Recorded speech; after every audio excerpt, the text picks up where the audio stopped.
For filing a GST return, taxpayers need to first prepare GSTR1 by entering the details of outward supplies made by them during a given tax period. In the previous video, you learnt about navigating to the returns dashboard. This video will introduce you to the GSTR1 dashboard and its various sections. Before we continue, please note that all exempt or non-GST supplies and exports also need to be reported in GSTR1 even if no tax is applicable on such supplies. A taxpayer needs to file GSTR1 of a tax period by the 10th of the succeeding month. For example, GSTR1 for September 2017 would become due on or before 10th of October 2017. One can prepare GSTR1 in two ways.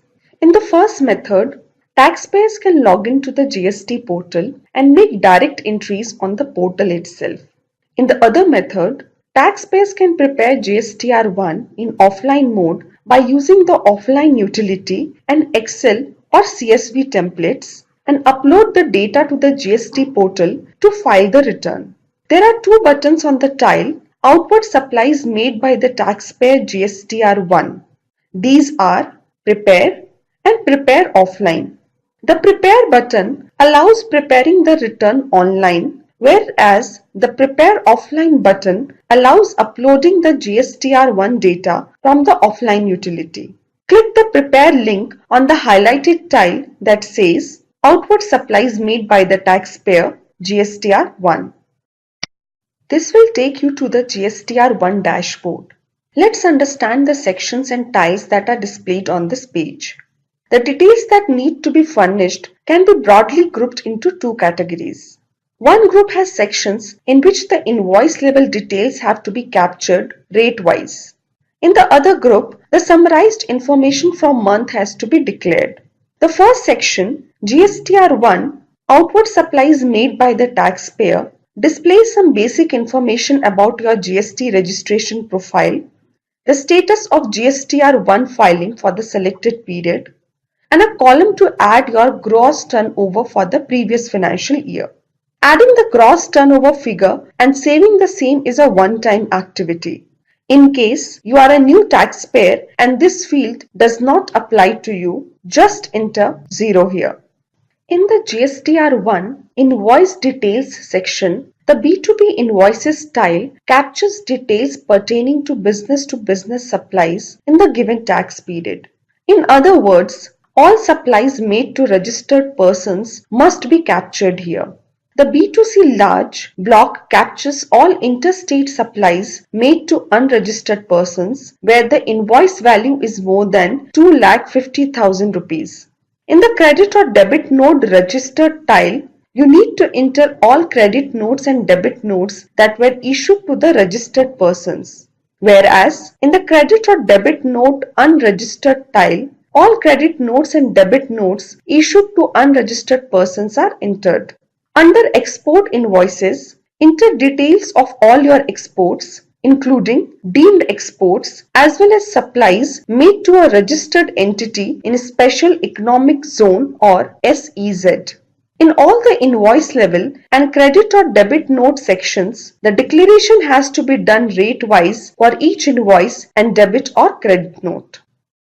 Scrolling down to the GSTR1 Other Details section, B2C Others is where you enter the state-wise or place of supply-wise and tax rate-wise summary of all intra-state supplies made to unregistered persons irrespective of their value. This section also captures interstate supplies of invoice value that are less than or equal to 2,50,000 rupees each.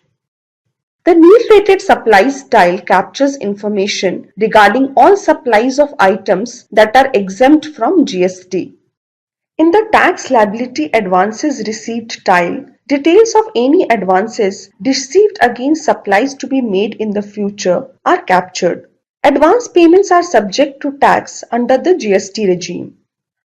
Under the Adjustment of Advances category, details of supplies made against advances received in the previous tax period are entered. Both the advance received and adjusted have to be reported with place of supply, that is, state code and rate wise. Next, the HSN-wise summary of outward supplies will capture the HSN classification code-wise supply details. This style captures the total taxable value of each item supplied and each service provided in the given tax period. Finally, the Documents Issued tile captures the details of documents that might be issued by you in the given tax period. Examples of such documents are the invoice range, specifying the starting and ending serial numbers of invoices issued, total count of invoices issued, number of invoices that were cancelled, and the number of net invoices that were issued after cancellation. After filling up all details, you need to submit the form on the GST portal by clicking the Submit button. The GST portal then makes a quick validation check and highlights any errors that need to be fixed. Next, you need to accept the declaration that the information furnished is true and correct by checking this box here and file the return either by using DSC, EVC or e-sign options. You can find detailed information about the steps of filing GSTR1, 2 and generating GSTR3 in other videos available under the help section of the GST portal. Thank you.